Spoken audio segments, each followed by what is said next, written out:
across the country 3 weeks after the Form 1 intake began. Close to 200,000 children are yet to join Form 1, with majority of them citing lack of finances to enable them take up their spaces in secondary school. Non-governmental organizations are now putting the government to task over its failure to ensure that all children access education as per the dictates of the Constitution. Brenda Wanga has more. Under the harsh sun that has scorched Baringo County, 16-year-old Elvis Comey goes through the rigors of life as he knows it. He should be in school with his fellow Form 1 students, yet for the third time, he is contemplating repeating Class 8. His educational journey is stalling yet again. He first sat his KCPE exams in 2021 together with his sister. Both passed, but only one of them was able to proceed to Form 1. Sasa kaitiwa mchongo mimi nikaitiwa Syrian boys. Sasa nikaambia hii kijana wewe rudia wewe, sasa tunaona acha mnisukume hii msichana. Najua hii msichana na saga kidogo naenda kwa dangine. Sasa nikasema acha nisukume kwanza aingie shule. Elvis's sacrifice for his sister saw him repeat Class 8 last year. This time, he emerged as the best student in his primary school. But the better score has done little to turn his fortunes around. Alama 316. Sasa nimepewa Marekani na nilikuwa top 1 na nimekaa peke yangu nyumbani na nilikuwa top 1. Elvis's father hasn't always been this destitute. He says he lost all his cattle in a case of the repeated banditry attacks in Arabal area of Baringo County.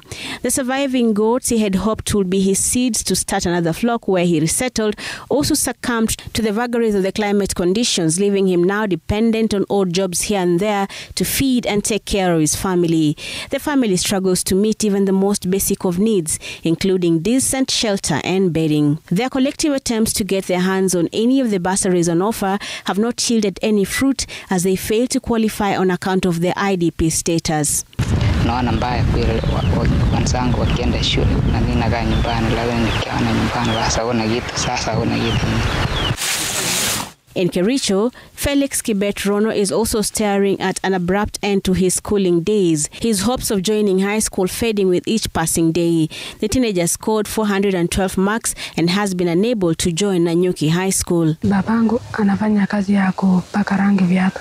Mamangu ni anaosha shule. Ndio alipata kulipa fees.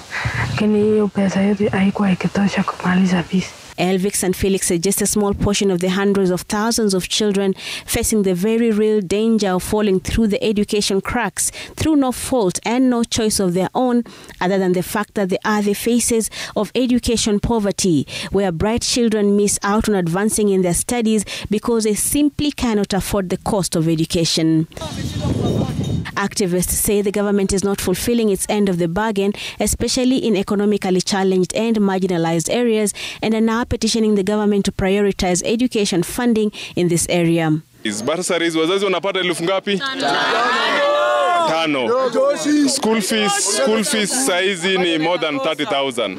The Ministry of Education, on the other hand, maintains that no child will be left behind, pushing for 100% transition for both junior secondary and high schools across the country. You will be seeing quite a lot of action from our county commissioners, our deputy county commissioners, our chiefs, together with our education officers, making sure that our children have transitioned from grade 6 to grade 7, and those who did KCPE from class 8 to Form 1. That assurance, however, rings hollow for children like Elvis and thousands others who are yet to make that transition and are now relying on well wishes to actualize their dreams.